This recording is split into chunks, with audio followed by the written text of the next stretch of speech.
presque le mot de la fin. L'efficacité, On a bouclé la boucle. On voit bien qu'à un moment donné, il faut savoir transgresser les règles. Et c'était d'ailleurs la conclusion de l'émission sur France 3 qui parlait de call center et de normer l'action commerciale.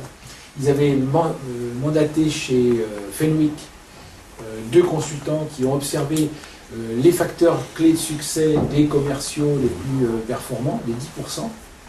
Et la conclusion est tombée, mais j'ai trouvé ça que c'était un vrai message d'espoir. C'était ceux qui géraient pas leur paperasse, et qui ne géraient pas leur temps, c'était ceux-là les plus performants. C'est ceux qui, et surtout ceux qui étaient les plus subversifs pour l'entreprise. Les plus libres. Et les plus authentiques en fait. Voilà. Et c'était ceux-là qui étaient les meilleurs. Alors, ils disaient, bah, d'accord, maintenant qu'on a découvert ça, c'est une mine d'or, mais comment on va faire pour...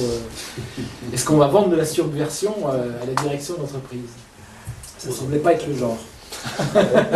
Chez Fenwick, c'est pas sûr. C'est pas évident parce que c'est peut-être 2 cas particuliers qui sont justement meilleurs et qui peuvent se permettre d'être subversifs, mais... Vu le nombre, c'était beaucoup plus de 2. Oui, c'était quand même une petite armée.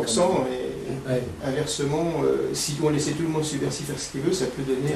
Ils avaient aussi d'autres talents quand même. Par contre, ça va être un vrai enjeu d'entreprise, non pas de contrôler les subversions, mais de savoir intégrer la fameuse génération Y, quand elle va rentrer sur le... Qui a un rapport à l'autorité très différent. Qui a un rapport à l'autorité, à la communication et à la collaboration radicalement différent que celui dans lequel on a tous été formatés ici. Et les organisations, moi je pense que ça va être un autre grand défi pour les entreprises, après le défi des clients qui sont organisés en communauté autour du Web 2, ça va être le défi de la nouvelle génération de collaborateurs qui va débouler avec des codes, des outils de communication et qui vont communiquer à l'extérieur autant qu'à l'intérieur. Une vision de l'entreprise, de sa propre carrière et de son évolution très différente de ce qui a structuré les organisations sur les 20 et 30 dernières années. Moi je pose la question de la survie de l'entreprise.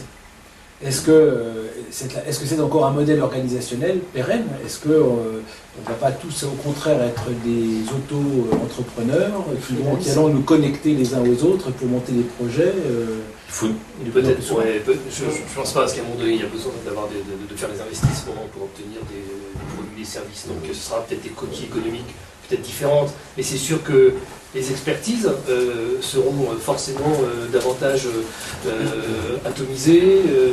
On ira chercher des expertises effectivement qui ne sont pas complètement attachées à l'entreprise. C'est évident que le mode de fonctionnement, les interactions avec les professionnels ou les collaborateurs vont changer. Ça, les investissements collaboratifs, c'est possible. On l'a vu dans l'industrie de la musique avec My Major Company.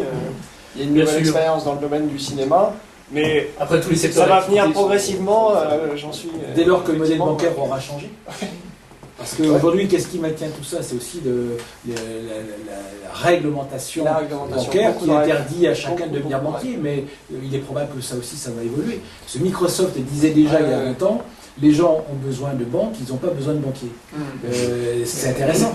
Mais on peut dire 2 choses. D'une part, en Angleterre, maintenant, ils n'ont pas des gens, enfin des prêts entre particuliers. Ça fonctionne. Ce qui est illégal en France. En France, il y a une première expérience. C'est une première expérience, mais en Angleterre, ça fonctionne. Quelqu'un va transgresser cette règle. On parlait du marché de la musique. Hein. La musique existe toujours, elle existera toujours. Est-ce qu'on a besoin des maisons de disques? Ça, je ne suis pas sûr. Aujourd'hui, il faut quand même voir que, alors que le marché du disque et le marché de la vente est en perte de vitesse gigantesque, le marché des concerts ne s'est jamais si bien porté. C'est ce que disaient les gens de Mage Media. Et aujourd'hui, la grosse boîte qui est actuellement en train de monter aux USA, c'est Live Nation, qui est un producteur tourneur et qui a récupéré notamment tous les droits de Madonna. Donc tout est en train de changer. Est-ce que c'est positif ou négatif pour l'industrie musicale? Pour les majors, non.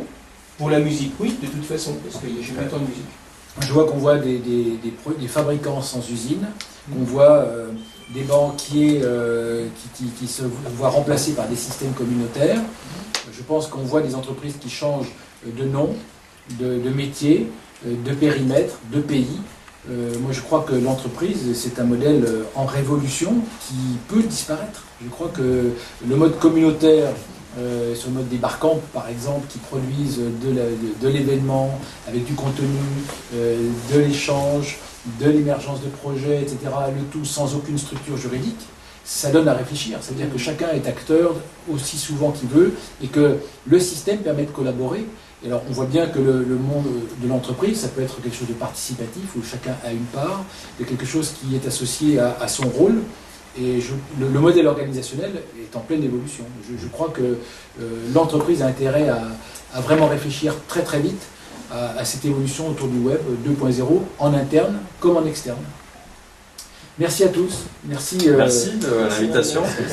Merci Antoine, merci Hervé, merci Thierry, merci Laurent et merci François d'être venus associer la force de vos blogs et de vos influences avec chers clients et vous tous pour faire évoluer la relation de nos entreprises avec les clients que nous sommes tous. Merci, à bientôt. Merci.